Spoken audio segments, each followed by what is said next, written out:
أعوذ بالله من الشيطان الرجيم.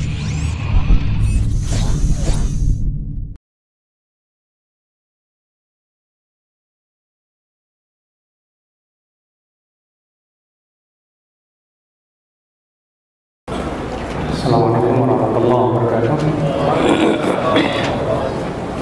Alhamdulillah wassalatu wassalamu ala Rasulillah nabiyina Muhammadin wa alihi wa sahbihi wa man wala. Asyhadu an la ilaha illallah wahdahu la syarika lah wa asyhadu anna Muhammadan abduhu wa rasuluhu. Allah Ta'ala fi kitabihil karim Ya ayyuhalladzina amanu taqullaha haqqa tuqatih wa la tamutunna illa wa antum muslimun. Amma ba'd. Ya ikhwah azani Allah yakum, alhamdulillah kita bersyukur atas limpahan karunia dan nikmat yang Allah berikan kepada kita, dan tentunya nikmat yang paling besar yang Allah berikan kepada seorang hamba ketika seorang hamba diberikan kesempatan oleh Allah untuk mentaatinya, diberikan kesempatan oleh Allah Subhanahu wa taala untuk bisa menjalankan perintah dan menjauhi larangannya. Merupakan nikmat yang paling besar ketika seorang hamba berbahagia dan bergembira dengan kebaikan-kebaikan yang Allah berikan kepada dia. Makanya Rasulullah SAW bersabda, "Man sarrathu hasanatuhu wa asa'athu sayyi'atuhu fahuwa mu'min." Siapa yang merasa bergembira dengan kebaikannya, dengan amalan salehnya, dan bersedih hati dengan keburukannya, perbuatan maksiatnya, maka dia seorang mukmin, kata Rasulullah. Datangnya bulan Ramadan tentunya bagi seorang mukmin adalah sebuah kegembiraan, dan itulah kegembiraan yang diperintahkan oleh Allah. Allah berfirman, "Qul bifadlillah wa birahmatihi fabidzalika falyafrahu huwa khairum mimma yajma'un." Katakan hai Muhammad, dengan karunia Allah dan rahmatnya lah hendaklah mereka bergembira. Itu lebih baik daripada apa yang mereka kumpulkan dari harta dunia. Seorang mukmin pasti akan gembira dengan datangnya bulan Ramadan. Kenapa demikian? Karena ia tahu bahwasanya bulan Ramadan adalah merupakan kesempatan yang sangat besar untuk mendapatkan ampunan Allah Subhanahu wa taala. Seorang mukmin memandang bahwasannya ampunan Allah itu segala-galanya, karena ia tahu bahwa hidup di dunia tidak akan lama. Antum usianya sudah berapa tahun? Entah, mungkin besok, lusa, atau kapan kita akan dijelang kematian. Kematian pasti akan menjemput setiap manusia. Kullu nafsin dha'iqatul maut. Ketika seorang mukmin menyadari tentang hakikat kehidupannya, dia butuh kepada bekal untuk kehidupan dia yang abadi di sana. Yaitu bekal itu adalah amalan saleh. Makanya para sahabat Rasulullah SAW dahulu, ya akhi, ketika datang bulan Ramadan, mereka bergembira. Mereka saling memberikan selamat kepada teman-temannya. Itu karena mereka memandang Ramadan dengan penuh keimanan. Mereka memandang Ramadan dengan penuh ketakwaan kepada Allah Subhanahu wa taala. Ya, terkadang banyak di antara kita dengan datangnya bulan Ramadan hati menjadi sempit. Aduh, nanti saya nggak bisa makan. Aduh, badan saya nanti jadi kurus. Aduh, begini dan begitu. Kenapa? Karena hati kita yang kita pikirkan dunia. Dunia dan dunia. Makanya ya akhi azani Allah wa yakum, ini kesempatan emas kita. Sampai-sampai Rasulullah SAW mendoakan orang yang keluar dari bulan Ramadan dalam keadaan tidak mendapatkan ampunan, itu didoakan dengan kehinaan oleh Allah Subhanahu wa taala. Sebagaimana Imam Ahmad dalam musnadnya dengan sanad yang sahih meriwayatkan bahwa Rasulullah SAW naik mimbar. Ketika beliau melangkahkan kakinya di tangga yang pertama, Rasulullah bersabda, amin. Kemudian beliau melangkahkan di kakinya di tangga yang kedua, beliau bersabda, amin. Kemudian ketika beliau melangkahkan kakinya di tangga yang ketiga, beliau berucap, amin. Para sahabat merasa heran. Ada apa? Kenapa Rasulullah tiba-tiba mengucapkan amin? Maka mereka berkata, ya Rasulullah, ala ma amant. Apa yang kau aminkan ya Rasulullah? Kata Rasulullah, atani Jibril faqala ya Muhammad qul amin. Datang kepadaku Jibril dan berkata, wahai Muhammad, ucapkan amin. Ragima anfum ri'in dakhala alaihi syahru Ramadan fa kharaja minhu falam yughfar lah. Semoga ditelungkupkan, dihinakan seseorang yang masuk padanya bulan Ramadan, ternyata ia keluar dari bulan Ramadan dalam keadaan tidak mendapatkan ampunan dari Allah Subhanahu wa taala. Sebuah kerugian yang nyata. Makanya akhi, subhanallah, bulan Ramadan ini kesempatan yang sangat emas sekali, di mana setiap harinya, setiap malam di bulan Ramadan Allah memerdekakan hamba-hambanya dari api neraka. Sebagaimana Al-Imam At-Tirmidzi meriwayatkan dengan sanad yang sahih dari hadis A'mash radhiyallahu anhu, dari hadis Abu Hurairah radhiyallahu anhu, bahwasanya Rasulullah sallallahu alaihi wasallam bersabda, "Idza kana awwalu lailatin min Ramadan," apabila telah masuk malam pertama dari bulan Ramadan, "Sufidati syayatin maradatul jin." Setan-setan itu akan diikat, yaitu setan-setan yang jin-jin yang durhaka, kata Rasulullah. Wa ghulliqat abwabun niran wa futihat abwabul jannah. Akan dikunci pintu-pintu neraka, akan dibuka pintu-pintu surga.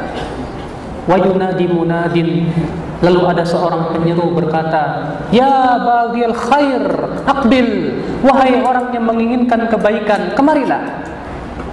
Wa ya baghil syarr aqsir, dan wahai orang yang menginginkan keburukan, tahanlah. Walillahi utaqa minan nar wa dzalika kullu lailah, kata Rasulullah. Dan Allah memerdekakan hamba-hambanya setiap malam bulan Ramadan dari api neraka. Bayangkan, siapa di antara antum yang tidak ingin dimerdekakan oleh Allah dari api neraka? Orang yang beriman menganggap pemerdekaan dari api neraka sesuatu yang luar biasa. Iya, itu yang kita cari ya.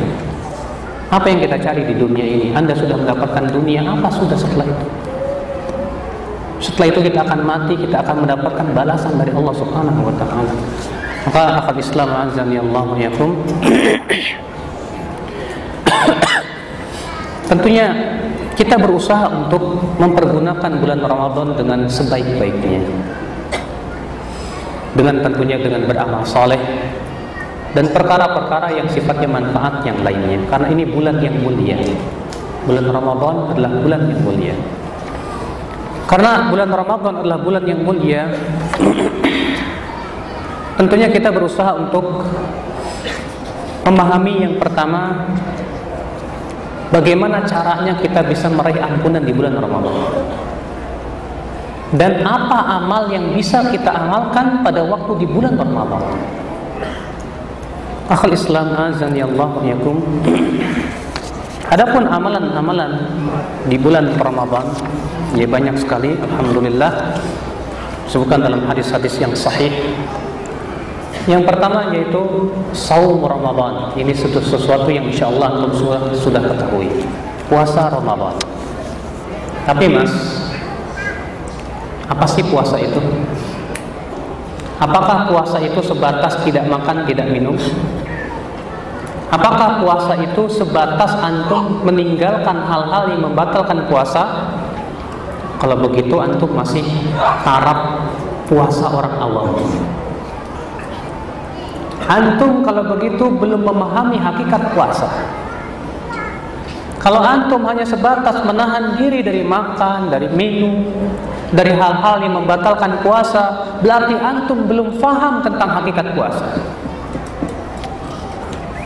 Karena hakikat puasa itu lebih dari itu, akal Islam. Disebutkan dalam hadis yang sahih bahwasanya Rasulullah sallallahu alaihi wasallam bersabda, kata Rasulullah, "Laisa as-siyam minal akli wasyurb, innama as-siyam minal lagwi warrafath." Rawahu Ibnu Khuzaimah dan disahihkan oleh Syekh Al-A'zami di dalam takhrij dan tahqiqnya terhadap Sahih Ibnu Khuzaimah. Kata Rasulullah, bukanlah puasa itu sebatas menahan diri dari makan dan minum. Akan tetapi saum atau puasa itu adalah menjauhi perkara yang sia-sia dan kata-kata yang kotor. Masya Allah. Bayangkan Pak. Jadi puasa itu menjauhi perkara yang sia-sia. Kalau menjauhi yang haram, mungkin semua orang bisa. Tapi untuk menjauhi yang sia-sia, sulit nggak Pak? Sulit. Apalagi kalau lagi puasa, kalau lagi ada piala Euro ya. Oh, Masya Allah. Udah jagoannya dah Inggris lawan Prancis misalnya, wah ramai. Padahal kalau antum nonton piala Euro dapat pahala nggak? Bertambah keimanan? Hah? Antum yang nonton piala Euro bertambah keimanan nggak? Saya semakin beriman dengan piala Euro ini, Masya Allah. Nggak mungkin Mas. Bertambah ilmunya enggak? Tambah ilmu sepak bola. Apa antum akan ditanya oleh malaikat mungkar dan nakir, kenapa kamu enggak lihat piala Euro?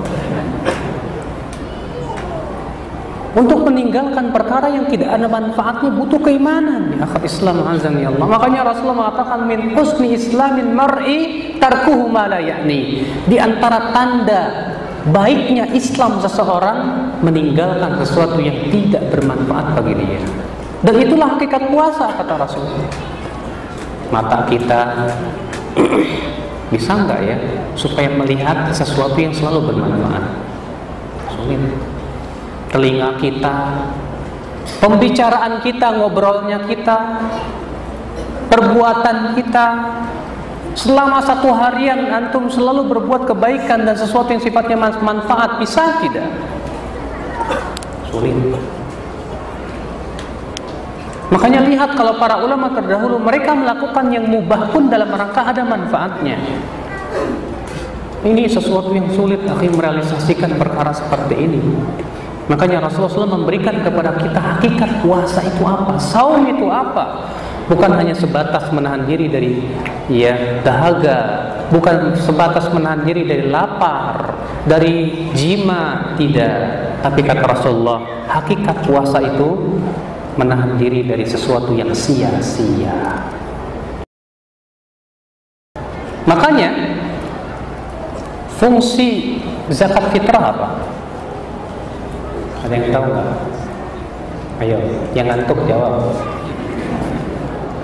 Yang ngantuk ngacung. Fungsi zakat fitrah apa Pak? Kata Rasulullah, kata Ibnu Abbas, zakat fitrah itu fungsinya adalah kafarah minal lagwi warrafath, sebagai penebus daripada perbuatan-perbuatan yang tidak ada manfaatnya dan kata-kata yang tidak baik. Subhanallah, akhal Islam azan ya Allah wa yakum. Maka akhal Islam azan ya Allah wa yakum. Jadi ini amalan yang pertama, karena waktu kita sangat sempit sekali, tidak mungkin kita bahas peramalan itu secara panjang. Jadi ini yang pertama. Mungkin tadi Ustaz Firanda sudah membahas tentang bagaimana fikih berpuasa, jadi tidak perlu kita akan bahas di sini tentang fikih-fikihnya. Yang kedua, apa amalan yang bisa kita amalkan di bulan Ramadan? Yaitu qiyamul lail. Qiyamul lail pahalanya besar.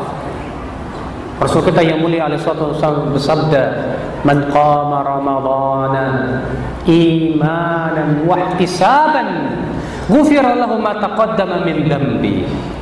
Siapa yang qiyamul lail di bulan Ramadan karena iman dan berharap pahala, akan diampuni dosa-dosa semuanya. Subhanallah. Maka Islam azani Allah, qiyamul lail ya akhi adalah pahala yang besar di sisi Allah Subhanahu wa taala. Rasulullah SAW memberikan anjuran kepada kita untuk senantiasa qiyamul lail di bulan Ramadan. Kita ingin membahas sedikit tentang sejarah qiyamul lail di bulan Ramadan. Ketahuilah, di zaman Rasulullah beliau melakukan qiyam Ramadan 3 hari, yaitu di malam 23, malam 25, dan malam 27 secara berjamaah, bukan secara sendiri-sendiri. Adapun secara sendiri-sendiri, maka setiap malam Rasulullah dan para sahabatnya yang melakukan qiyamul lail di bulan Ramadan dan di bulan-bulan yang lainnya. Ikhwatul Islam azani Allah wa iyyakum. Al-Imam Abdul Razzaq dalam musannafnya meriwayatkan dengan sanad yang sahih kepada Aisyah radhiyallahu anha. Ia berkata, "Shalla Rasulullah sallallahu alaihi wasallam lailatan fi syahri Ramadan fil masjid wa ma'ahu nasun, thumma shalla thaniyah fajtama'a tilka al-laila akthar min al-ula. Falamma kanat ats-tsalitsah aw ar-rabi'ah imtala al-masjid hatta ghassa bi ahlihi falam yakhruj ilaihim." Bahwasanya Rasulullah SAW pernah bersolat malam di bulan Ramadan di masjid bersama beliau beberapa orang.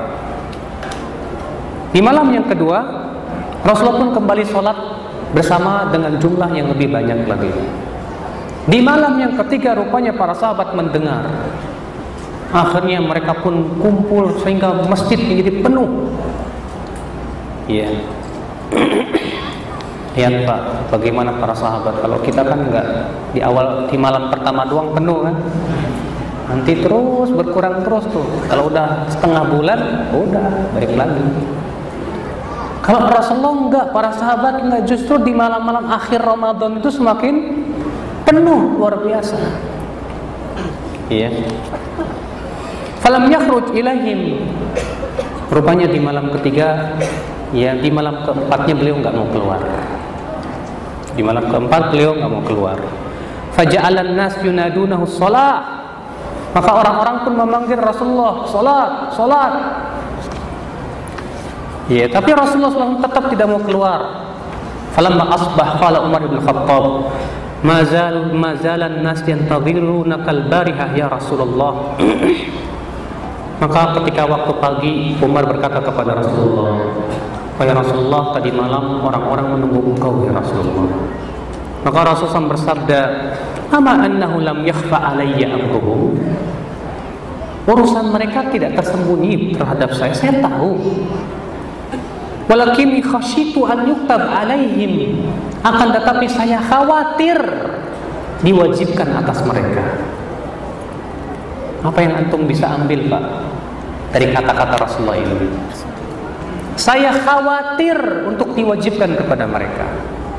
Inilah Pak alasan kenapa Rasulullah hanya melakukan sholat tarawih hanya 3 malam. Makanya aneh sekali dengan orang yang ada di zaman sekarang yang mengatakan katanya sholat tarawih berjamaah itu bid'ah. Masya Allah. Atau orang yang mengatakan katanya, ya, Umar bin Khattab melakukan sholat tarawih berjamaah setiap malam itu bid'ah hasanah, sehingga dijadikan dalil akan adanya bid'ah hasanah. Padahal Rasulullah meninggalkan itu bukan karena beliau mengatakan tidak boleh, tapi Rasulullah SAW meninggalkan itu karena ada penghalang, Pak. Apa penghalangnya? Takut diwajibkan. Takut diwajibkan.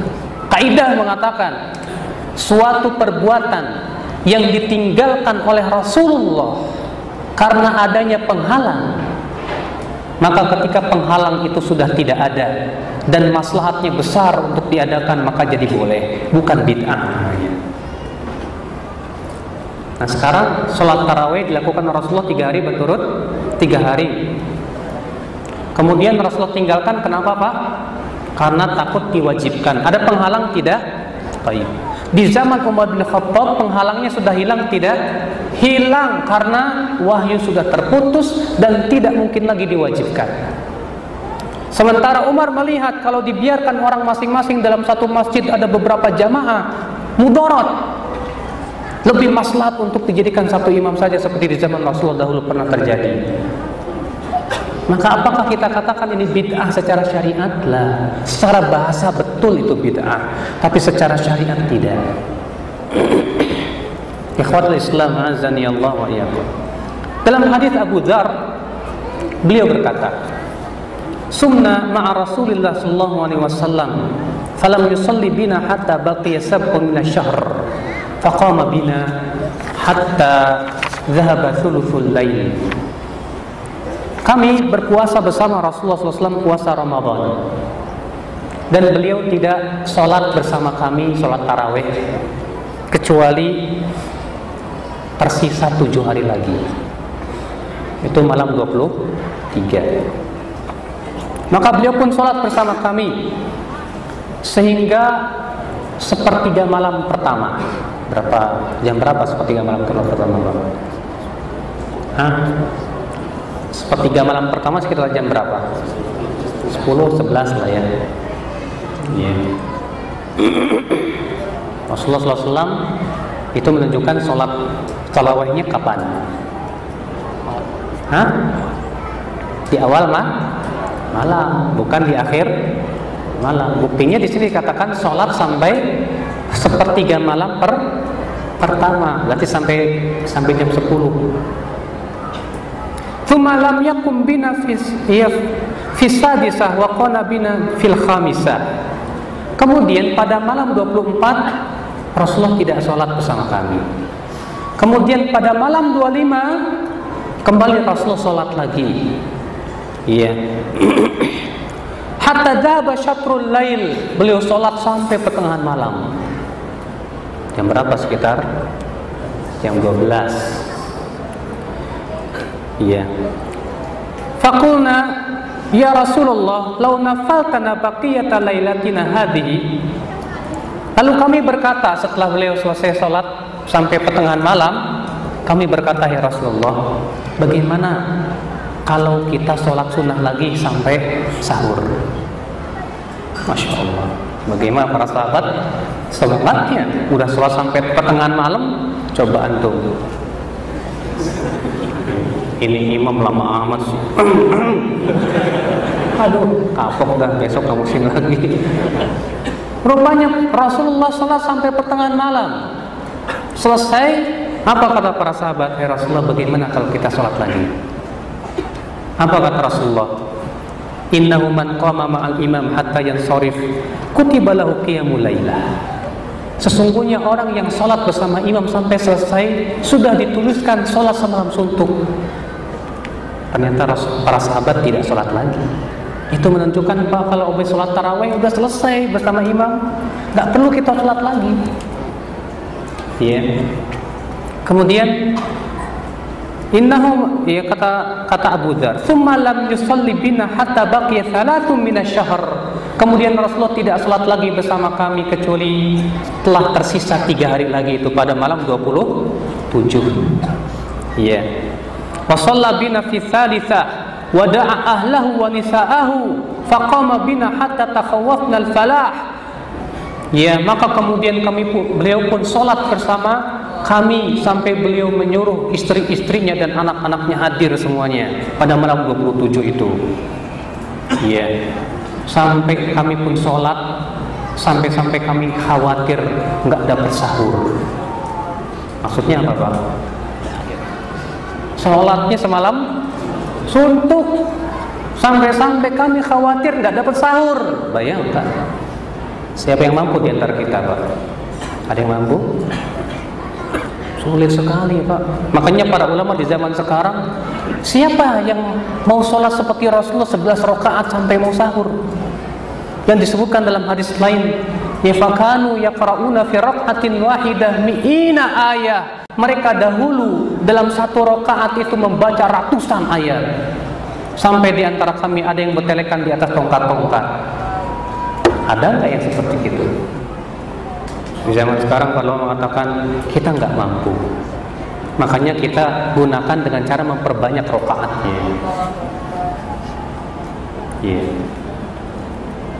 Bayangkan kalau antum satu rakaat 1 jam gempor, kita nggak biasa itu.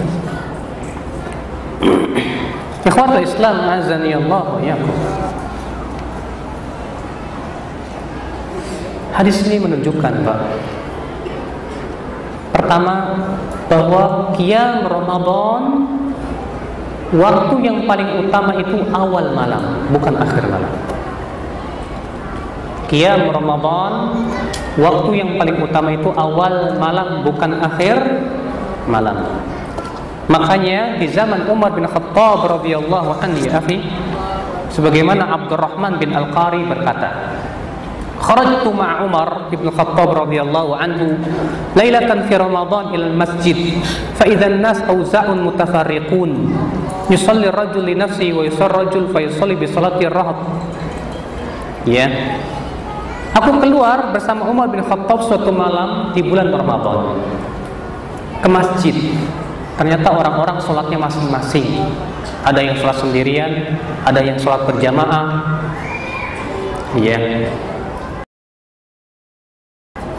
Faqala Umar, maka Umar berkata, inni ara law jama'tu haula'i ala qari'in wahid lakana amsal, thumma azama fajama'ahum ala Ubay bin Ka'ab. Kata Umar, saya berpendapat kalau kita jadikan satu imam saja, tentu itu lebih baik. Lalu Umar pun kemudian melaksanakan keinginannya. Maka Umar pun mengumpulkan manusia di atas satu imam, yaitu siapa? Ubay bin Ka'ab. Kemudian aku pun keluar di malam yang lain, kata Abdurrahman bin Al-Qari. Sementara orang-orang sholat bersama Abu Ubay bin Ka'ab. Kemudian Umar berkata, ni'mal bid'atu hadhihi, ini sebaik-baiknya bid'ah. Apa maksudnya sebaik-baiknya bid'ah ini? Nah, ini Pak yang dijadikan dalil akan adanya bid'ah hasanah. Umar mengatakan ada bid'ah yang baik, Pak. Maka dijawab oleh Al-Hafidh Ibnu Rajab dalam kitab beliau Jami' Bayanil Ilmi wa Fadli, bahwa semua perkataan ulama terdahulu yang mengatakan adanya bid'ah yang baik itu hanya sebatas bahasa, bukan secara istilah. Ini harus dipahami demikian. Kenapa? Nggak mungkin sholat tarawih dibawa kepada makna bid'ah secara istilah. Bagaimana dikatakan bid'ah sementara Rasulullah pernah melakukannya? Tidak mungkin akal Islam azani Allah ya. Makanya di sini ikhwatul Islam azani Allah ya. Kemudian apa kata beliau? Wallati yanamuna anha afdal min allati yaqumuna yuridu akhiral lail wa kana an-nas yaqumuna awwalahu. Dan waktu yang dahulu mereka biasa tidur padanya lebih utama daripada waktu yang dahulu mereka biasa sholat padanya. Maksudnya apa? Waktu yang mereka biasa tidur padanya, di zaman Rasulullah dahulu para sahabat tidur di awal malam atau di akhir malam? Awal malam. Lebih baik daripada waktu yang dahulu mereka biasa sholat padanya, yaitu akhir. Berarti maksudnya kata Umar bin Khattab, sholat tarawih itu lebih utama di awal malam. Makanya dahulu di zaman Umar bin Khattab, para sahabat itu sholat tarawih itu di awal malam, bukan di akhir malam. Makanya aneh, di zaman sekarang banyak orang yang melanggengkan, enggak, saya sholat tarawihnya nanti aja jam 2 malam. Kenapa? Itu kan sepertiga malam, sesuatu yang waktu yang paling utama untuk sholat tahajud. Kalau untuk sholat tahajud di luar Ramadan betul. Tapi untuk di bulan Ramadan, kalau kita melihat praktek Rasul dan para sahabatnya, mereka sholat tarawih itu di awal malam, bukan di akhir malam. Di malam 27 Rasulullah sholat sampai mendekati sahur. Bayangkan, luar biasa. Ya. Makanya disebutkan bahwa para sahabat, Aisyah diantaranya, kalau di bulan Ramadan, Pak, mereka itu semalam suntuk tidak tidur, baca Quran. Setelah habis sholat subuh tidur. Itu kebiasaan para sahabat di zaman dahulu, waktu bulan Ramadan. Kalau zaman sekarang susah, Pak. Kalau antum begitu nggak bisa kerja nanti. Iya. Tapi kekurangan tidur pas kerja bobok terus, ya. Ya gimana lagi? Maka pada waktu itu ya kita berusaha untuk mencari yang paling utama, waktu-waktu yang paling utama. Nah ini hafi azani Allah wa iyyakum. Dan sudah saya sebutkan tadi, Pak, hadis man qama ma'al imam hatta yansarif, siapa yang qiyamul lail di bulan Ramadan bersama imam sampai selesai, maka dituliskan sholat semalam suntuk. Ini pahala yang besar. Bapak sholat di awal malam bersama imam taraweh, selesai alhamdulillah, Allah tuliskan buat bapak sholat semalam suntuk. Luar biasa. Ustaz, kalau saya sudah taraweh bersama imam, kemudian jam 2 malam saya bangun, boleh nggak sholat lagi? Hah? Sudah saya sebutkan tadi dalilnya. Ada sebagian sahabat ada yang berkata kepada Rasulullah, ya Rasulullah, bagaimana kalau kita gunakan sisa waktu untuk sholat? Kata Rasulullah, orang yang sholat bersama imam sampai selesai dituliskan untuknya sholat semalam suntuk. Iya. Yang maksudnya yang utama, bagusnya nggak perlu sholat lagi. Terlebih Aisyah mengatakan Rasulullah nggak pernah lebih dari 11 rakaat di bulan Ramadan maupun di luar bulan Ramadan. Ya, ini akal Islam. Makanya kalau kita lihat, ya mereka seperti di Saudi yang mereka mau melanjutkan sholat di waktu malamnya, itu witirnya diakhirkan, bukannya di awal, tapi witirnya diakhirkan. Ya. Adapun tentang jumlah sholat qiyamul lail sudah jelaskan Ustaz Beranda ya? Hah? Belum. Di jumlah salat qiyamul lail di bulan Ramadan, salat tarawih, semua ulama berkata bahwa yang paling utama adalah 11 rakaat. Itu yang dilakukan oleh Rasulullah SAW. Dalam hadis Aisyah radhiyallahu anha, maka Rasulullah SAW yazidu fi Ramadan wala fi ghairihi ala 11 rak'ah. Yusalli arba'an fala tas'al an husnihinna wa tulihinna, thumma yusalli arba'an fala tas'al an husnihinna wa tulihinna, thumma yusalli thalathan. Rasulullah, kata Aisyah, tidak pernah lebih dari 11 rakaat baik dalam bulan Ramadan maupun di luar bulan Ramadan. Beliau sholat 4, jangan kamu tanya tentang baik dan panjangnya. Kemudian beliau sholat 4, jangan kamu tanya tentang baik dan panjangnya. Kemudian beliau sholat 3. Akal Islam, yang menjadi permasalahan adalah bolehkah lebih dari 11 rakaat? Ini dia. Jumhur ulama, dan ini pendapat imam yang 5. Imam Malik, Imam Syafi'i, Imam Ahmad, Imam Abu Hanifah, dan Imam Ibnu Hazm Adh-Dhahiri. Dan ini pendapat para ulama muhaqqiqin yang banyak sekali seperti Ibnu Taimiyah, Ibnu Qayyim dan yang lainnya, bahwasanya boleh lebih dari 11 rakaat. Dalil mereka apa? Hadis yang umum, sholatul laili mathna mathna. Salat malam itu 2 rakaat, 2 rakaat. Rasulullah di sini bersabda dengan sabdanya bahwa salat malam itu 2 rakaat, 2 rakaat, tapi Rasulullah tidak memberikan batasan. Kemudian mereka berkata ketika ditanya, lalu bagaimana dengan hadis Aisyah? Bukankah Aisyah memberikan batasan? Apakah bukankah hadis ini mutlak 2 rakaat, sementara hadis Aisyah mengatakan tidak pernah lebih dari 11 rakaat? Apa kata jumhur? Itu perbuatan, dan ini sabda. Sedangkan kaidah usul fikih mengatakan bahwa yang pertama, bahwa perkataan atau sabda lebih dikedepankan daripada perbuatan. Yang kedua, bahwa perbuatan tidak bisa mengkhususkan sabda.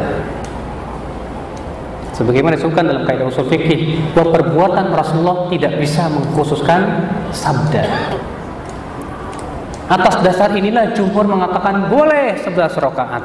Juga berdasarkan riwayat-riwayat yang banyak dari sahabat dan para tabi'in, bahwa mereka sholat lebih dari 11 rakaat walaupun kebanyakannya lemah.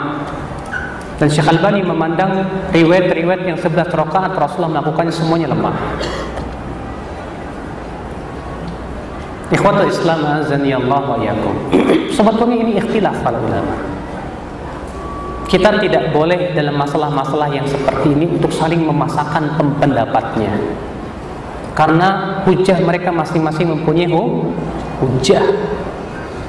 Yang salah adalah ketika mengatakan ente sholatnya 11 rakaat mubtadi ahli bid'ah. Nah, ini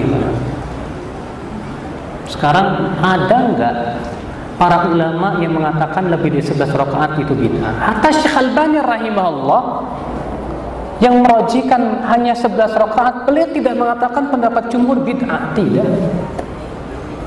Sebuah kesalahan ya akal Islam ketika kita mudah membid'ahkan ya pelaku yang sebetulnya permasalahan ini masalatul ijtihadiyah, masalah ijtihadiyah. Makanya akal Islam azan ya Allah ya.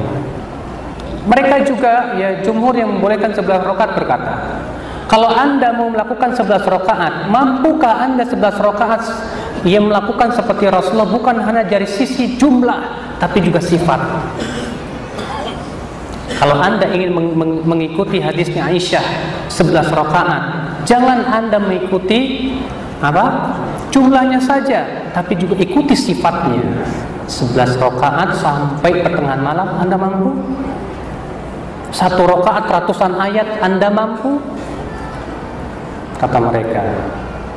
Nah, bukankah untuk mempermudah kepada umat Islam ya bagi mereka yang ingin dengan cara diperbanyak jumlah rakaatnya berdasarkan keumuman hadis tadi, itu lebih mempermudah kepada kaum muslimin. Yang jelas akhi azan ya Allah wa yakum, kalau ana sendiri pribadi berpendapat boleh silakan lebih dari 11 rakaat. Namun yang paling utama adalah 11 rakaat karena itu yang dipilih oleh Rasulullah SAW dari perbuatan beliau. Tentu itu yang paling utama, Allahu a'lam. Ikhwatul Islam azani Allah. Kemudian amalan yang ketiga,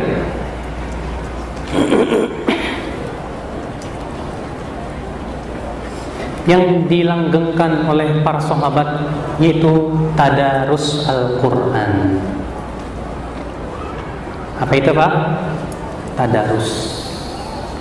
Masya Allah. Ketahuilah Bapak sekalian, dahulu Rasulullah SAW dan para sahabatnya menggunakan malam-malamnya dengan banyak tadarus Al-Quran. Berkata Ibnu Abbas, karena Rasulullah SAW ajwadan nas, wa kana ajwadu ma yakunu fi Ramadan hina yalqahu Jibril. Fakana yalqahu fi kulli lailatin min Ramadan. Fala Rasulullah fayudarisuhul Quran. Fala Rasulullah SAW ajwadu bil khairi minar rihil mursalah. Adalah Rasulullah orang yang paling dermawan, dan Rasulullah lebih dermawan lagi di bulan Ramadan ketika bertemu dengan malaikat Jibril. Dan adalah Rasulullah bertemu dengan malaikat Jibril setiap malam bulan Ramadan untuk mempelajari Al-Quran. Sungguh Rasulullah SAW lebih dermawan daripada angin yang bersepoi. Masya Allah, Rasulullah SAW bertemu dengan malaikat Jibril tiap malam. Untuk apa? Mempelajari Al-Quran. Rasulullah membacakan Al-Quran kepada malaikat Jibril, dan malaikat Jibril mendengarkannya. Ya, makanya kebiasaan salaf mereka terdahulu begitu. Yang satu membaca Quran, yang satu mendengar, tidak masalah. Ya, itu dilakukan oleh salafun saleh juga sebagai disebutkan dalam athar-athar yang sahih. Akal Islam azani Allah wa iyyakum. Nah, tadarus Al-Quran ini sangat dianjurkan Pak, tapi waktu yang paling utama itu waktu malam, bukan waktu siang. Ini berdasarkan hadis Ya. Yang dikeluarkan oleh Imam Ahmad bin Hanbal dalam musnadnya bahwa Rasulullah sallallahu alaihi wasallam, dikeluarkan oleh Imam Tirmidzi dan yang lainnya, Rasul sabda, ya Rasulullah sallallahu alaihi wasallam bersabda, as-shaum wal Qur'an ya'tiyani yaumal qiyamah yushaffi'ani li ashabihima. Puasa dan Al-Quran akan datang pada hari kiamat memberikan syafaat kepada pelakunya. Berkata puasa, ya Rabb, mana'tuhu at-ta'am wasyarab fasyafi'ni fihi. Ya Allah, aku telah mencegah dia dari makan dan minum, berikan aku hak untuk memberikan syafaat kepada dia. Sementara Al-Quran berkata, ya Rabb, mana'tuhu naum bil lail, aku telah mencegah dia untuk tidur di waktu malam. Fasyafi'ni fi, maka berikan syafaat ya, kepadaku terhadap dia. Lihat di situ, aku telah mencegah dia apa? Tidur di waktu malam, kata siapa? Al-Quran. Itu menunjukkan, Pak, bahwa waktu yang sangat dianjurkan untuk baca Quran itu bukan siang. Makanya sebagian ulama mengatakan kesalahan banyak kaum muslimin, mereka menyibukkan baca Quran di waktu siang, tapi malamnya buat bobo. Iya, kesalahan. Yang benar itu adalah kita banyakkan di waktu malam untuk baca Al-Quran. Makanya sudah saya sebutkan tadi, Pak, Aisyah radhiyallahu anha di waktu malam beliau baca Quran sampai pagi. Setelah salat subuh tidur. Iya. Dan itu menjadi kebiasaan orang-orang Saudi sampai hari ini. Masyayikh pun juga pada sampai hari ini kebiasaan mereka begitu, baca Quran di waktu malam. Habis subuh tidur sampai zuhur. Iya. Zuhur pulang, iya, pergi ke masjid, sholat, ngantuk, bobo lagi, Allah. Iya, iya, meringankan lah ya. Ikhwatul Islam azani Allah wa iyyakum. Nah ini akhi azani Allah. Imam Malik kalau datang bulan Ramadan, beliau tinggalkan majelis hadisnya, ditinggalkan oleh beliau. Khusus beliau baca Quran saja. Iya. Dahulu para ulama demikian. Sampai Imam Sufyan Ats-Tsauri meninggalkan semua ibadah-ibadah yang biasa ia lakukan di luar Ramadan, dia ganti dengan baca Quran saja. Itu menunjukkan bahwa mereka memperbanyak baca Al-Quran.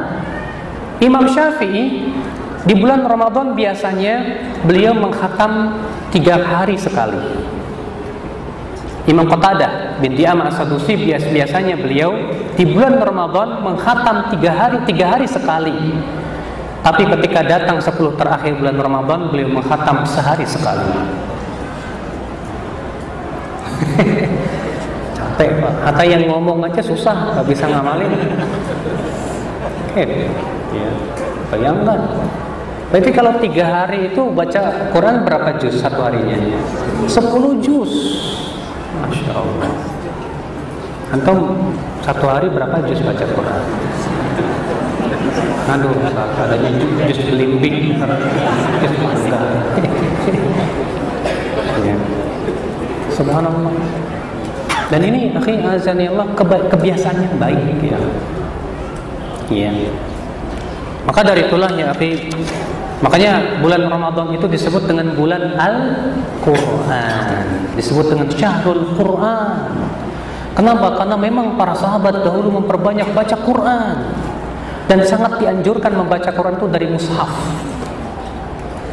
Sangat dianjurkan membaca Quran itu dari mushaf, dan itu yang dilakukan oleh para imam seperti Imam Malik, imam-imam yang lainnya. Mereka menyibukkan baca Quran dari mushaf.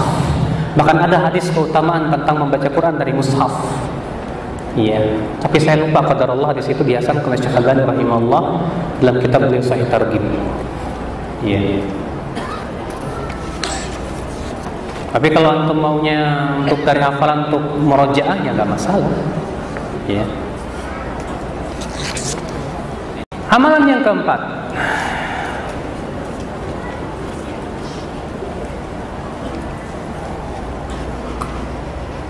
memperbanyak sedekah. Memperbanyak apa? Sedekah. Hadisnya sudah saya sebutkan tadi, hadis Ibnu Abbas. Kata Ibnu Abbas apa? Karena Rasulullah ajwadun nas. Adalah Rasulullah SAW orang yang paling dermawan. Wa kana ajwadu ma yakunu fi Ramadan. Dan beliau lebih dermawan lagi di bulan apa? Ramadan. Masya Allah.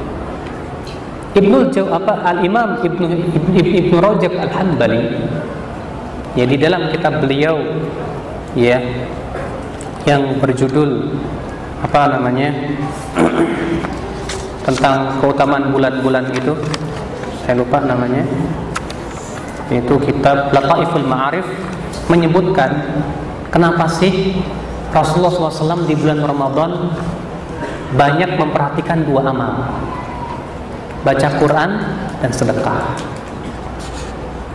Ya. Sampai Ibnu Abbas mengkhususkan dua amal ini dalam hadis tadi. Adalah Rasulullah orang yang paling dermawan, dan orang lebih dermawan lagi di bulan Ramadan. Dan Rasulullah SAW bertemu dengan malaikat Jibril untuk membaca Quran, dan Rasulullah lebih dermawan daripada angin yang bersepoi. Ibnu Abbas cuma menyebutkan dua amal ini. Itu menunjukkan bahwa dua amal ini sangat diperhatikan Rasulullah di bulan Ramadan. Ada apa dan mengapa? Ibnu Rajab memberikan rahasia-rahasianya. Pengen tahu nggak rahasianya? Hah? Pengen tahu nggak, Pak? Makanya jangan tidur, dengerin.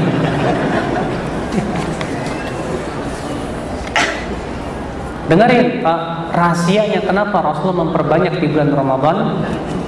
Ya. Dua amalan itu. Yang pertama, kata beliau, karena bertepatan dengan waktu yang mulia. Sedangkan amalan soleh itu kalau bertepatan dengan waktu yang mulia, maka pahalanya dilipat gandakan oleh Allah Subhanahu wa ta'ala. Anda tahu, baca Quran satu hurufnya dihitung berapa? 10. Kata Rasulullah, aku tidak katakan alif lam mim, alif lam mim satu huruf, tapi alif satu huruf, lam satu huruf, mim satu huruf. Sekarang kalau antum baca Al-Fatihah berapa huruf? Hah? Hitungnya sendiri. Alhamdulillah rabbil alamin, alif lam ha. Aduh, capek juga hitungnya ya. Alhamdulillah rabbil alamin satu ayat aja berapa huruf? Kali 10. Besar tidak? Itu kalau di hari-hari biasa. Kalau bertemu dengan waktu yang mulia, lebih dilipat gandakan lagi oleh Allah Subhanahu wa ta'ala. Siapa di antara kita yang tidak ingin, Pak? Antum membaca alif lam mim, dzalikal kitabul la raiba fihi hudal lil muttaqin. Mudah enggak? Mudah kan? Ringan tidak di lisan? Ringan di lisan, tapi pahalanya antum mau nggak kerjanya dikit tapi pahalanya besar? Apa gajinya gede? Kerja dikit tapi gajinya gede, mau? Soalnya dunia fulus. Tapi untuk masalah akhirat, Masya Allah, terkadang kita ini berat. Bayangkan di bulan Ramadan, pahala dilipat gandakan oleh Allah Subhanahu wa ta'ala. Antum membaca Al-Quran sebatas Qul huwallahu ahad, berapa huruf? Kali 10 sama antum. Tapi antum jangan hitung-hitung terus tiap hari. Ya, pahala saya udah dapat segini. Pahala saya udah dapat segini. 1 juta. Aduh, ya Rabbi. Ini tandanya orang pelit. Ya Allah aja ngasih nikmat nggak pernah ngitung-ngitung. Ya masa kita ngitung-ngitung ya ibadah kepada Allah. Yang kedua, apa rahasianya? Pak, antum tahu nggak, Pak, bagaimana besarnya pahala sedekah? Pahala sedekah, tahu nggak pahalanya besarnya? Kata Rasulullah, man tasaddaqa bi adli tamrah min kasbin thayyib. Siapa yang bersedekah dengan sebutir kurma dari usaha yang halal, taqabbalallahu biyamini, Allah akan menerima dengan tangan kanannya. Tsumma yurabbiha, lalu Allah mengembangbiakannya sehingga menjadi sebesar gunung. Satu butir kurma diberikan pahala oleh Allah menjadi sebesar. Bagaimana kalau antum bisnis, modalnya 10.000, untungnya 20 juta, mau nggak? Modal 10.000, untung 20 juta, mana ada? Siapa yang tidak mau? Ternyata antum sedekah dengan sebutir kurma dari usaha yang halal, kata Rasulullah, Allah terima dengan tangan kanannya, kemudian dikembangbiakan terus sampai sebesar gunung. Siapa yang tidak mau? Orang yang berakal berkata, subhanallah, tijarah rabihah, ini perdagangan yang menguntungkan. Bagaimana kalau antum yang antum kasih itu 2 butir kurma, 3 butir kurma, 4 butir kurma, dan kurma-kurma yang lainnya. Ya akhal Islam azan ya Allah wa ya. Rahasia yang kedua,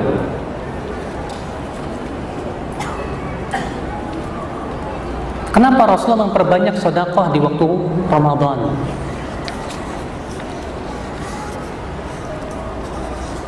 Kata beliau, karena menggabungkan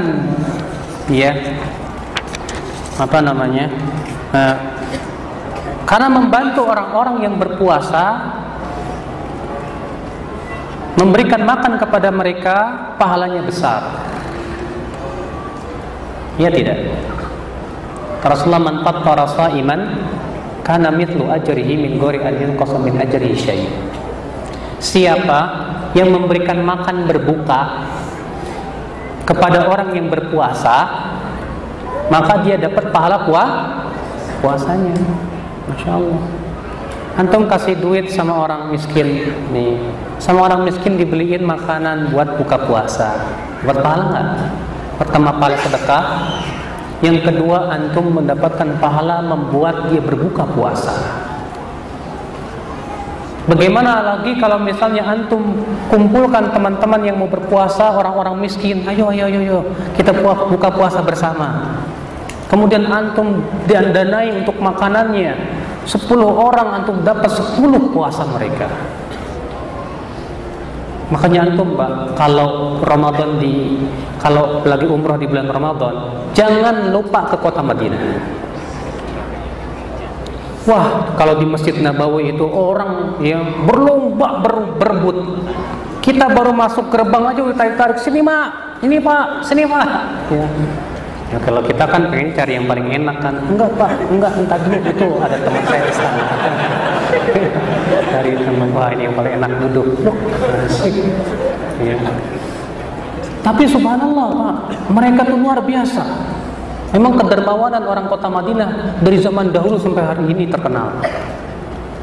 Berlomba-lomba mereka bikin sufroh. Ya, coba bayangkan kalau di Indonesia orang-orang kaya ya berlomba-lomba untuk membuat orang buka puasa, memberikan makan kepada mereka, berapa pahala yang mereka bisa dapatkan, luar biasa. Iya, itu termasuk sedekah tidak? Sudahlah puasa sedekahnya besar, sudah pula memberikan makan pun besar kepada orang yang berbuka puasa. Subhanallah, akhal Islam azan ya Allah. Kemudian diantara rahasia yang lainnya, kenapa Rasulullah memperbanyak sedekah di bulan Ramadan? Karena menggabungkan antara puasa dan sedekah adalah sebab seseorang masuk ke dalam surga. Sebutkan dalam hadis bahwa Rasulullah sabda, inna fil jannati ghurafan tura zuhuruha min butuniha wa butunuha min zuhuriha. Sesungguhnya di dalam surga itu ada sebuah kamar yang dalamnya terlihat dari luarnya, luarnya terlihat dari dalamnya. Nggak ada dindingnya dong Ustaz. Wallahu a'lam. Antum kalau mikirin dan dikiaskan dengan dunia nggak bakalan ketemu.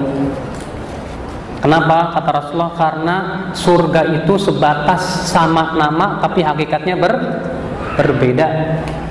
Allah berfirman dalam hadis qudsi, a'dadtu li ibadi ma la 'ainun ra'at wala udhunun sami'at. Aku menyediakan untuk para hambaku di dalam surga sesuatu yang tak pernah terlihat oleh mata dan tak pernah terdengar oleh telinga. Kata Ibnu Abbas, namanya doang sama pisang, tapi hakikat dan rasanya jauh berbeda. Ya. Maka ada orang Arab Badui berkata, ya Rasulullah, kamar-kamar itu untuk siapa ya Rasulullah? Kata Rasulullah, liman atabal kalam wa at'amat ta'am wa adamas siyam wa shalla bil laili wan nasu niyam. Itu orang yang memperbagus bicaranya dan memberikan makan dan selalu berpuasa dan sholat di waktu malam sementara orang-orang sedang tidur. Itulah orang yang diberikan kamar-kamar ya VIP seperti itu. Kalau antum kamar VIP di dunia paling dapat apa, Pak? Di surga kamar VIP-nya luar biasa. Ya, subhanallah. Ikhwatul Islam, azani Allah wa iyyakum. Di antara rahasia kenapa Rasulullah memperbanyak sedekah di bulan Ramadan, karena menggabungkan antara puasa dan sedekah lebih memberikan kekuatan yang lebih untuk menghapus dosa dan menjauhi dari api neraka. Antum tahu tidak, puasa itu sebagai tameng dari api neraka? Ya enggak? Iya. Dan antum tahu tidak bahwa sedekah itu bisa melebur dosa-dosa? Iya. Bagaimana kalau ternyata sedekah digabungkan dengan puasa? Ya. Kata Rasulullah, as-shaumu junnatun yajinnu al-'abdu minan nar. Puasa itu adalah tameng yang bisa mencegah seseorang dari api neraka. Sudahlah puasa tameng, sudahlah sedekah. Sedekah itu mempunyai kekuatan yang luar biasa untuk melebur dosa. Kata Rasulullah, sedekah tudfi'ul khati'ah kama yudfi'ul ma'un nar. Sedekah itu bisa memadamkan dosa sebagaimana air bisa memadamkan api. Kalau digabungkan kekuatan luar biasa. Makanya kenapa di bulan Ramadan orang buat masuk surga itu mudah. Mudah. Gimana gak mudah? Setan diikat. Ustaz, katanya setan diikat. Tapi kok banyak warung-warung cat kaki ya? Itu kalau warung-warung ya pada makan gimana itu? Pak, betul setan diikat, tapi yang hawa nafsu gak diikat. Setan diikat, hawa nafsu gak diikat. Makanya akal Islam kalau di bulan Ramadan orang mengikuti hawa nafsu, di luar bulan Ramadan lebih lagi. Kenapa? Sebab faktor orang berbuat dosa itu ada dua, faktor luar dan faktor dalam. Faktor luar itu setan, faktor dalam itu hawa nafsu. Lah kalau faktor luarnya diikat, faktor dalamnya nggak diikat, masih ngikutin hawa nafsu, gimana kalau dua-duanya ada? Antum lihat saja. Orang yang di bulan Ramadan dia mengikuti hawa nafsunya, di luar bulan Ramadan lebih lagi. Bayangkan.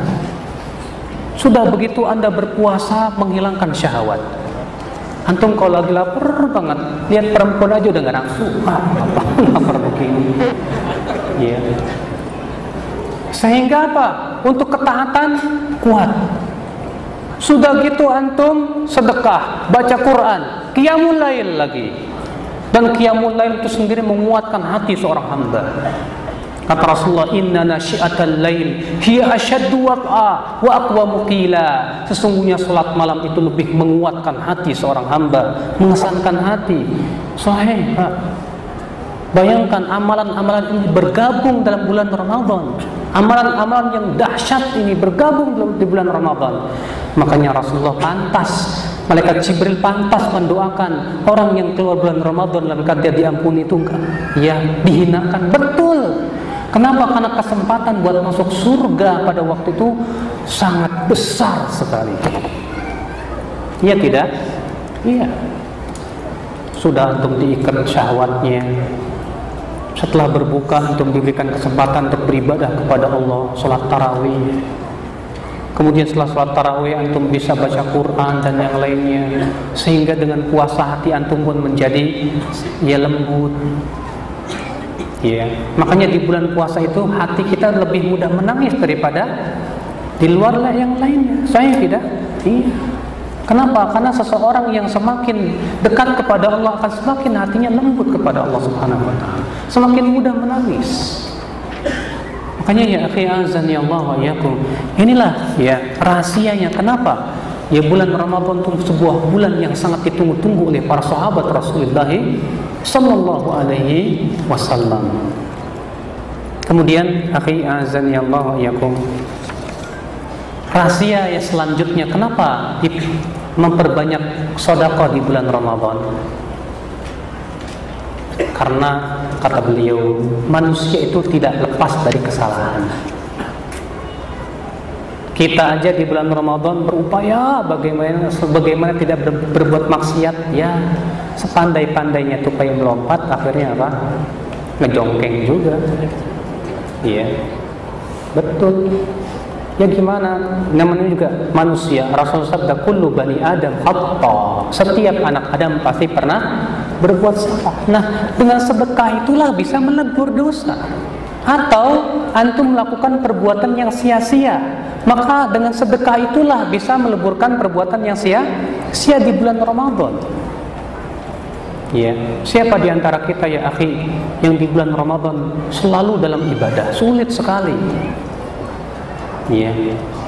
Nah, ini akhal Islam azani Allah wa iyyakum. Karena waktunya tidak mengizinkan, sudah jam 3 kurang, sementara harus ada tanya jawab. Dan Isya, Isya lagi asar jam 3:04. Jadi gimana? Pertanyaannya dihilangin aja ya, nggak usah ada pertanyaan. Hah? Nggak perlu ada pertanyaan ya? Iya, soalnya ya kalau ada pertanyaan nggak cukup waktunya nih. Sip. Kalau nggak ada pertanyaan, ya selamat saya. Iya dong, nanti pertanyaannya susah-susah lagi nggak lulus. Taib ya akhal Islam azani Allah. Amalan selanjutnya, bersegera berbuka puasa. Bersegera berbuka puasa. Antum jangan menganggap remeh loh ini Pak, ini amalan. Ini tonggak kejayaan umat Pak. Iya. Sampai-sampai Rasulullah SAW sabda, la yazalun nasu bi khairin ma'ajjalul fitr. Manusia senantiasa di atas kebaikan selama mereka bersegera berbuka puasa. Masya Allah. Berarti kebalikannya apa? Kalau mereka tidak bersegera buka puasa, maka sudah tidak ada kebaikan lagi umat Islam itu. Iya. Dalam riwayat yang lain dari hadis Abu Hurairah, Rasulullah SAW bersabda, hadis tadi sahih di Bukhari dan Muslim, la yazalu dinu zahiran ma'ajjalan nasul fitr li'anna al-yahuda wan nasara yuakhirun. Senantiasa agama kita ini akan menang dan tampak selama manusia bersegera berbuka puasa. Karena orang Yahudi dan Nasrani itu suka mengakhir-akhirkan waktu berbuka puasa. Terkadang kita itu begitu Pak. Udah lihat di perjalanan, misalnya lihat matahari sudah tenggelam, udah nggak kelihatan matahari, udah gelap. Aduh, belum azan. Iya. Ternyata waktunya berbeda. Nungguin azan Jakarta ya gimana? Nyata nungguin azan, ternyata apa? Yang azannya lagi makan. Azan dulu lah. Iya. Nah, ya akhi, matahari antum melihat matahari tenggelam, selesai, langsung makan. Dalam hadis yang diriwayatkan Abu Daud, Rasulullah SAW pernah dalam perjalanan, lalu matahari pun tenggelam, sementara masih terang, langit masih terlihat terang. Maka Rasulullah bersabda kepada Bilal, ya Bilal, qum fajtah lana. Berdirilah kamu dan sediakan makan berbuka buat kita. Kata Bilal, ya Rasulullah, bagaimana kalau kita tunggu sebentar? Karena ini masih terang. Enggak, kata Rasulullah, sekarang juga. Kata Bilal, ya Rasulullah, tapi ini masih terang. Tidak, sekarang juga. Maka Bilal pun segera menghamparkan makanan, Rasulullah pun makan. Dalam satu riwayat kata Bilal, demi Allah, kalau di antara kami ada yang naik ke untanya, mungkin masih melihat matahari. Sampai demikian Rasulullah mempraktekkan, ya akhi. Yang penting matahari sudah tenggelam, tapi jangan tenggelam di balik gedung. Kalau itu mah di balik gunung, udah. Boleh. Maksudnya kalau tanah dataran gitu kan. Kalau di orang padang pasir kan rata-rata memang dataran lurus kan. Ya, kalau antum sudah melihat matahari sudah tenggelam, selesai. Ya, nggak perlu tunggu-tunggu lagi, langsung bismillah. Ya. Nah itu pahalanya besar, Pak. Bahkan Rasulullah menggantungkan kejayaan Islam di atas takjil. Di atas apa? Menyegerakan berbuka puasa, bayangkan. Nah, ini akal Islam azani Allah ya. Dan tentunya juga ada amalan-amalan ketika berbuka puasa. Ya, di antara amalan ketika berbuka puasa apa? Membaca doa. Doa buka puasa apa, Pak? Hah? Allahumma barik lana. Untuk apa? Al-malaka sumtu. Ma hadisnya. Yang benar, dhahabad dhama wabtallatil uruqu wa thabatal ajru insyaallah. Adapun hadis ya yang banyak diamalkan oleh kaum muslimin, Allahumma lakasumtu wa bika amantu wa ala rizkika aftartu, ya, ditambah lagi bi rahmatika ya arhamar rahimin. Ya, ini semua Pak, lafaz seperti ini asli buatan orang Indonesia. Ada hadis yang lemah tapi dengan lafaz ya Allahumma lakasumtu wa ala rizkika aftartu, cuma sampai situ aja. Adapun yang lengkap tadi, Allahumma lakasumtu wa bika amantu wa ala rizkika aftartu bi rahmatika ya arhamar rahimin, itu memang asli buat orang Indonesia. Silakan oleh Anda cari di kitab hadis manapun, tak akan Anda ketemukan dengan lafaz lengkap seperti itu. Malumlah Pak, di Indonesia ini pabrik bid'ah. Iya betul. Ya. Orang Indonesia ini pinter apa ya, ngasih aksesoris. Motor Vespa aja kan mau diaksesoris gitu kan. Pengaruh ke agama. Ya, wah nggak mantep loh, masa cuma begitu doang. Ya, ditambah lagi. Subhanallah azan ya Allah ya. Maka hadis yang menyebutkan Allahumma lakasumtu ya wa bika amantu ala rizkika aftartu bi rahmatika ya arhamar rahimin, ini tidak ada satupun dengan kelengkapan seperti ini. Ya, hadis seperti itu tidak ada asalnya sama sekali. Yang terkenal adalah Allahumma lakasumtu wa ala rizkika aftartu. Ya, hadis ini dikeluarkan Abu Daud dan lainnya, semuanya dari jalan Husain bin Abdurrahman dari Mu'ad bin Zahrah. Sanad hadis ini punya dua cacat. Yang pertama mursal, karena Mu'ad bin Zahrah bukan sahabat. Kedua, Mu'ad bin Zahrah ini majhul, tidak diketahui siapa dia. Ya. Maka atas dasar ini hadis ini lemah, tidak bisa dijadikan hujah. Yang paling kuat yaitu doa dhahabad dhama'u wabtallatil uruqu wa thabatal ajru insyaallah. Itu dibacanya setelah minum, Pak. Kenapa? Karena maknanya begitu. Sudah pergi rasa haus. Lah kalau sebelum minum gimana mau pergi? Ya, mau minum dhahabat dhama wabtallatil uruq wa thabatal ajr. Mas, dulu. Ente belum hilang hausnya, belum.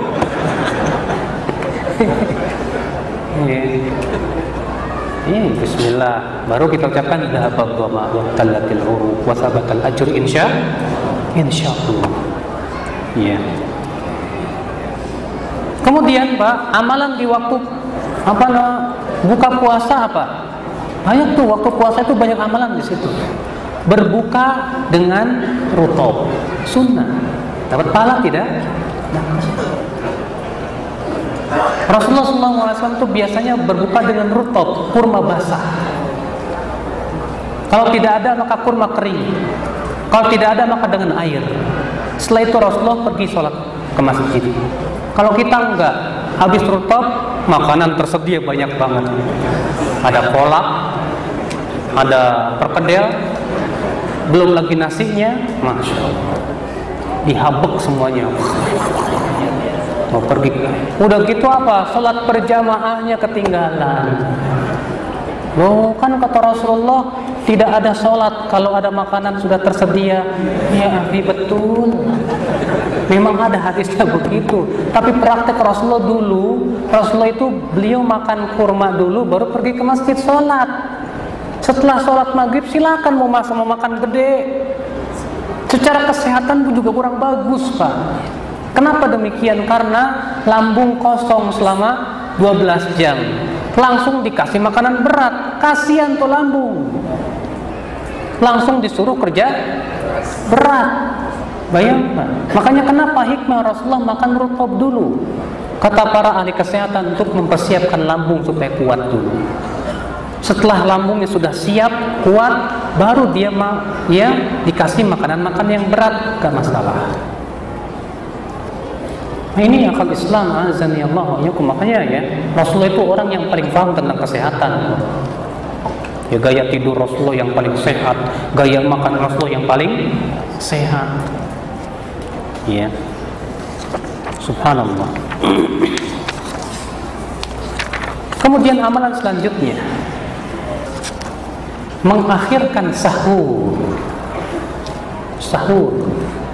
Sahur itu, Pak, jangan Anda menganggap remeh pahalanya. Banyak sekali keutamaan tentang sahur. Dengarkan beberapa hadis yang akan saya bacakan tentang keutamaan sahur. Pertama, hadis yang diriwayatkan Muslim. Rasul kita yang mulia alaihi salatu wasallam bersabda, "Tasahharu fa inna fis sahuri barakah." Bersahurlah kalian karena sahur itu berkah. Oh, berkah. Makanan sahur itu berkah, kata Rasulullah. Luar biasa. Ya. Hadis yang kedua. Ya, Rasulullah SAW sabda, al-barakatu fi thalatha. Keberkahan itu ada tiga. Ada pada tiga. Al-jamaah, as-sarib, as-sahur. Makan berjamaah, makan sarib, dan makan sahur. Antum tahu sarib? Sarib itu makan roti dengan gulai kambing.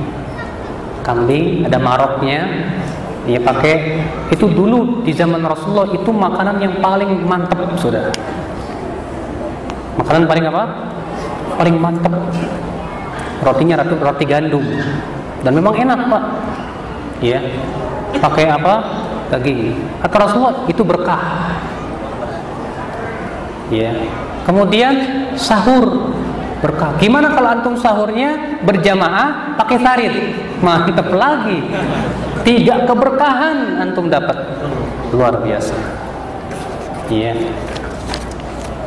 Hadis selanjutnya, Rasulullah SAW dalam hadis yang dikatakan At-Tabrani dalam Al-Mu'jamul Awsat, Innallaha azza wa jalla wa malaikatahu yusalluna 'alal mutasahhirin. Sesungguhnya Allah dan para malaikatnya bersalawat atas orang yang sahur.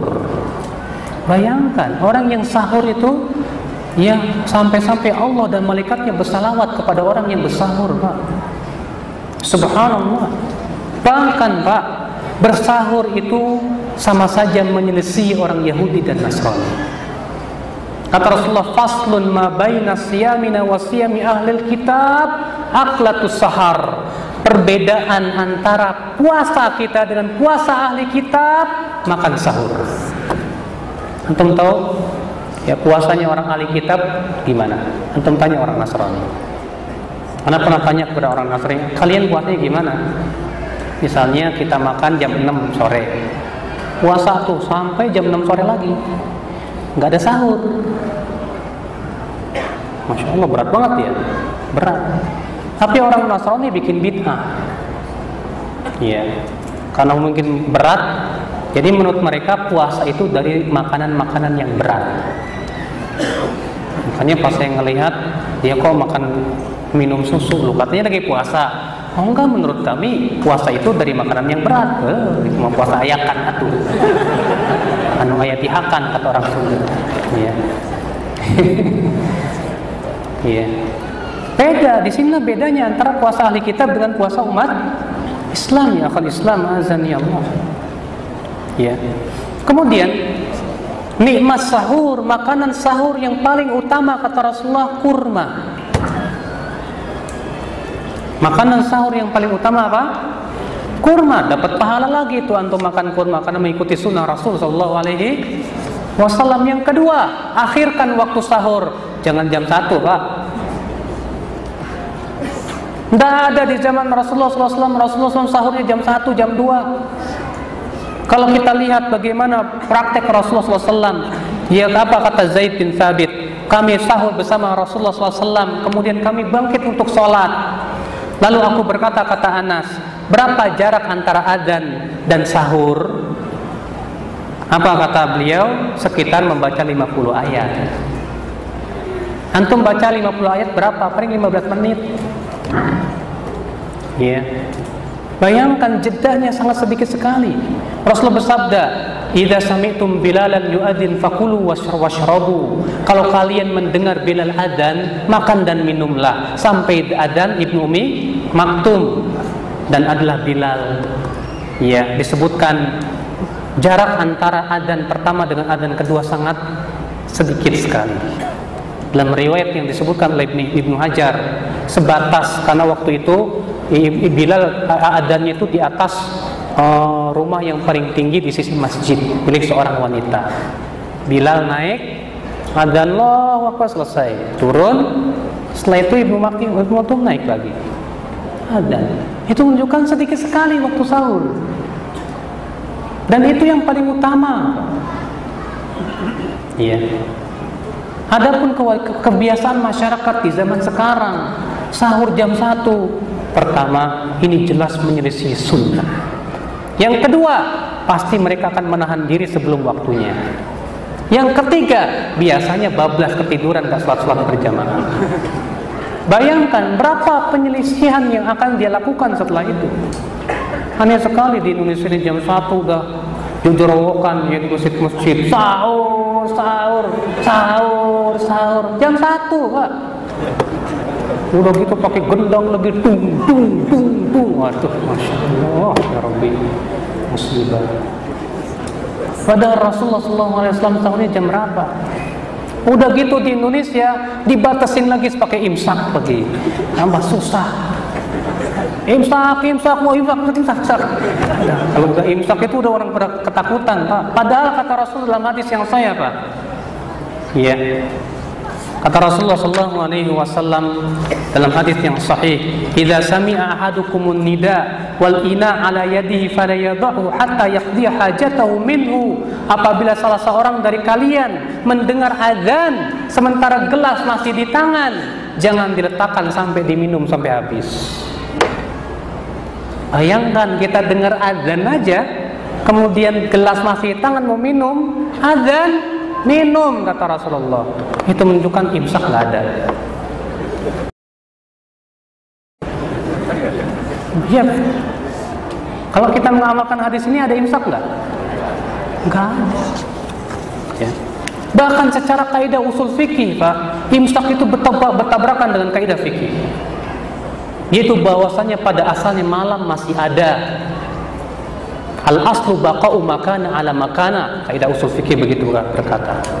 Bahkan Ibnu Hajar menceritakan dalam Fathul Bari, ya, dalam Fathul Bari di jilid 4 halaman 135. Beliau menceritakan bahwa di zaman itu ada orang yang mengingatkan waktu imsak dengan cara mematikan lampu-lampu. Jadi di zaman Imam siapa? Ibnu Hajar itu imsak itu dengan cara apa? Mematikan lampu sebagai pertanda waktu imsak. Dan beliau mengatakan ini bid'ah yang tercela. Iya. Silakan untuk merujuk di Fathul Bari di jilid 4 halaman 135. Beliau menyebutkan demikian ya akal Islam azan ya Allah. Makanya kita ini tapi kan kehati-hatian. Jangan sampai pas kita makan pas adzan. Loh, justru pas kita sedang ada itu adzan enggak masalah dilanjutkan minum, jadi bukan makan. Kalau makan langsung berhenti, langsung minum aja. Ya, kalau makan soalnya masih banyak ini. Masih sepiring, adzan ya enggak. Beda, karena minum beda dengan makan. Iya. Di antara amalan yang dianjurkan di bulan Ramadan, umrah di bulan Ramadan.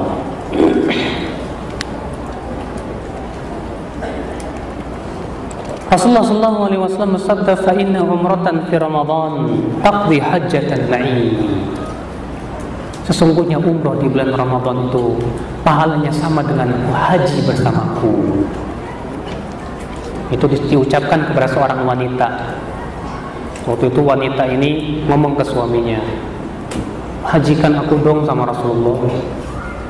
Wanita ingin sekali haji bersama Rasulullah. Kata suami, "Aduh, saya nggak punya apa-apa. Itu kan unta kamu yang ada. Itu unta sudah saya wakafkan fisabilillah." Ya, ya udah, nanti kamu sampaikan ke Rasulullah. Ucapkan salam kepada Rasulullah bahwa aku ingin apa sih amalan yang bisa sama pahalanya dengan haji bersamamu, wahai Rasulullah. Maka suaminya pun datang kepada Rasulullah. Rasulullah, istriku itu ingin sangat haji bersama engkau, tapi sayang saya nggak ada sesuatu yang buat menghajikan istriku. Ada unta, tapi itu sudah saya wakafkan fisabilillah. Kata Rasulullah, kalau engkau hajikan dia di atas untamu, itu sudah fisabilillah. Ya, istriku mengirimkan salam buat engkau ya Rasulullah. Dan dia bertanya, apa sih amalan yang sebanding dengan haji bersamamu? Maka Rasul bersabda ini, sesungguhnya umroh di bulan Ramadan sama dengan haji bersamaku. Masya Allah. Kan antum-antum yang punya kekayaan, Pak, ya, ini kesempatan bulan Ramadan untuk umroh. Tidak ada bedanya di awal maupun di akhir Ramadan, semua sama. Ya, khusus buat orang-orang yang punya kemampuan. Kalau yang nggak mampu, masih banyak amalan lain yang bisa diamalkan insyaallah ta'ala. Ya. Amalan selanjutnya, iktikaf. Ini iktikaf juga amalan yang sangat dianjurkan di bulan Ramadan. Dan iktikaf boleh di awal Ramadan, boleh di tengah Ramadan, dan boleh di akhir Ramadan. Semua itu sudah dilakukan oleh Rasulullah SAW. Tapi kemudian beliau di akhir hayatnya yang melanggengkan di akhir Ramadan, dan itu yang diamalkan oleh para sahabat dan istri-istri Rasulullah sallallahu alaihi wasallam. Ya, iktikaf. Namun terjadi ikhtilaf para ulama tentang tempat iktikaf itu di mana. Jumhur mengatakan boleh di masjid-masjid jami'. Sebagian mengatakan enggak, pokoknya di masjid. Yang namanya masjid, mau jami kayak enggak jami, kok pokoknya boleh di masjid. Iya. Dalil mereka sama. Firman Allah, wa antum aqifuna fil masajid, dan kalian beriktikaf di masjid. Di sini Allah memutlakan. Allah tidak menyebutkan masjid manapun juga. Berarti masuk padanya semua masjid. Mereka mengatakan enggak, harus masjid jami, sebab masjid jami itu ditegakkan sholat Jumat. Nanti kalau pas ketepatan sholat Jumat gimana? Ya. Sebagian ulama lagi mengatakan, oh enggak semua masjid, khusus di 3 masjid saja. Apa itu? Masjid Nabawi, Masjidil Haram, Masjidil Aqsa. Dalilnya hadis, la i'tikafa illa fi 3 masajid. Tidak boleh i'tikaf kecuali di 3 masjid. Ya, loh, kamu gimana sih, kan ayat ini mengatakan wa antum aqifuna fil masajid. Sementara kalian i'tikaf di 3 masjid, di masjid-masjid. Allah tidak memberikan batasan. Kata mereka, ayat itu mutlak. Sedangkan hadis ini muqayyad. Kaidah usul mengatakan mutlak kalau bertemu dengan muqayyad wajib dibawa kepada muqayyad, kata mereka. Jadi khusus. Terlebih dalam bahasa Arab kata la di sini pada asalnya la nafiyah lisihah, meniadakan keabsahan. Dan tidak boleh dia dibawa kepada meniadakan kesempurnaan kecuali dengan dalil. Mana dalil Anda? Kata mereka. Adapun jumhur mengatakan, loh, kalau misalnya cuma di 3 masjid, berarti kalian telah membatasi ibadah kaum muslimin, sehingga kaum muslimin tidak bisa itikaf dimanapun juga, sehingga akhirnya mereka pun sulit, nggak bisa itikaf dan tidak bisa mengamalkan itikaf. Kata mereka, justru itu kemudahan buat kaum muslimin. Masing-masing punya hujah. Makanya dalam hal ini pun kita tidak saling memaksakan kehendak kita. Walaupun saya pribadi lebih condong kepada pendapat yang ketiga tadi, tapi saya tidak melarang mereka yang mau itikaf di masjid manapun juga, karena itu sebuah kebaikan yang tentunya perkara yang para sahabat dahulu mereka berlomba-lomba kepadanya. Wallahu a'lam. So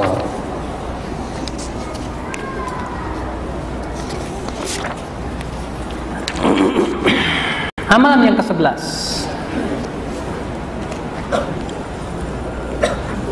zakat fitr. Kesalahan banyak kaum muslimin menyebutnya dengan zakat fitrah. Ini salah, jelas, fatal. Karena zakat fitr itu artinya zakat berbuka, bukan fitrah. Makanya Idul Fitri artinya kembali berbuka, bukan kembali kepada fitrah. Tapi aneh, di Indonesia kok malah diterjemahkannya zakat fitrah, Idul Fitri kembali kepada fitrah. Oh, rupanya yang nerjemahinnya nggak bisa bahasa Arab, Pak. Dikira fitr di sini fitrah, padahal maknanya berbuka. Dan zakat fitr itu Bapak sekalian sangat dianjurkan dan wajib hukumnya untuk seluruh kaum muslimin, baik yang kecil maupun yang besar, baik yang perempuan maupun laki-laki, baik yang merdeka maupun hamba sahaya. Semuanya wajib. Dan waktu yang paling utama zakat fitr itu Pak, itu sebelum kita berangkat menuju sholat. Namun diberikan rukhsah untuk membagikan 2 hari sebelum Idul Fitr. Tapi untuk pengumpulannya boleh seminggu sebelumnya, nggak masalah. Tapi untuk pembagiannya maka pada waktu itu bagusnya yang paling utama adalah lebih dekat kepada sholat, itu lebih baik. Sekarang kalau ada orang lupa, aduh saya lupa belum sholat setelah sholat Idul Fitri lupa belum bayar zakat fitr, bagaimana? Apakah wajib diqadha? Pendapat yang rajih wallahu a'lam, na'am diqadha. Artinya tetap wajib dibayarkan zakat fitr, tapi masalahnya apakah itu jatuhnya zakat fitr atau sedekah biasa? Terjadi ikhtilaf. Di dalam masalah ini wallahu a'lam. Setelah cukup sampai di sini Bapak sekalian karena waktunya sudah habis. Ini saja, subhanakallah bihamdik, asyhadu an la ilaha illa anta astaghfiruka wa atubu ilaik. Wassalamualaikum warahmatullahi wabarakatuh.